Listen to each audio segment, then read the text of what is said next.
I'm Carol, here to share the lesson Take a Stand. This lesson looks at a range of environmental and social issues and helps students form and express personal opinions on these topics.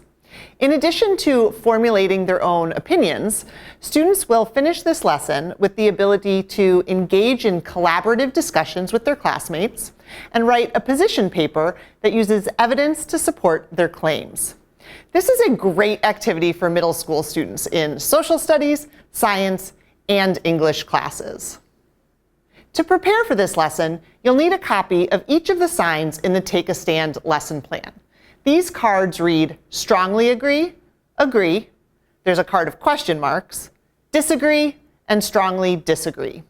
Tape these signs up in areas of your classroom where students can clearly see them and where there is space for people to gather.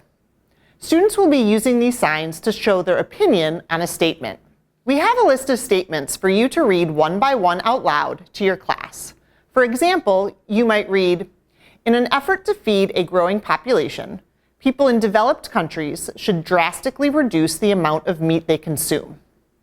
Once students decide on their opinion, they get up and move near the sign that best represents their views.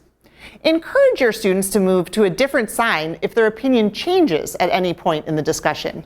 They might be reluctant at first, but students will take advantage of this option once it's clear that changing your mind is no big deal. It's even helpful for keeping discussion calm and civil. Now, we want to hear from our students about why they're standing where they are. A student in the agree or strongly agree section might say, well, meat production uses more space to produce less food than growing crops does, so we should definitely cut down on eating meat. Another student might disagree, saying, well, that's true about land use, but a person's diet is a really personal thing, so we shouldn't be telling people what they can or cannot eat. And a student standing under the question marks might say that they see both sides of the argument and aren't sure where they would fall. These statements touch on different topics that relate to population growth and global issues. Other statements include, individual action to help the planet doesn't make a difference. Only industries can make real changes. People in this country should be required by law to recycle and compost their trash. To lower our use of energy and levels of air pollution, we should spend more money on improving our public transportation systems than on our highways. We have some suggestions about how to effectively facilitate the discussion. You can put students in a hot seat to explain their position and answer questions from their classmates, or you can ask students to come up with one word that describes why they chose to stand where they did. If students are more reluctant to speak in front of the whole class, you can have them share with a partner and discuss their reasoning before speaking out to everyone. Creating a structured discussion like this, where everyone has to share, is a great way to make sure that the conversation isn't dominated by just a few opinionated students. Once you've finished reading statements, it's helpful to debrief the experience of the discussion itself with students. Did they change an opinion because of an argument that someone else made? Was there a time that you wished you had more information on a topic? How did you feel if you were ever standing alone at a sign?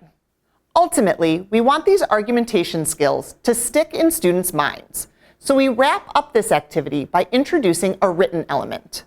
Students will pick one of the statements from the activity and research all perspectives on the issue.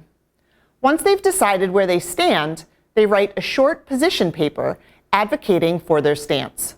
Position papers are a great way for students to practice writing persuasively and using facts as evidence to support a claim. Helpful skills for much more than just an in-class debate. So that's Take a Stand. It really is a versatile lesson and can even work well as an introduction or a wrap-up for a unit. To get more information on this activity and many others, check out populationeducation.org. Thanks for watching.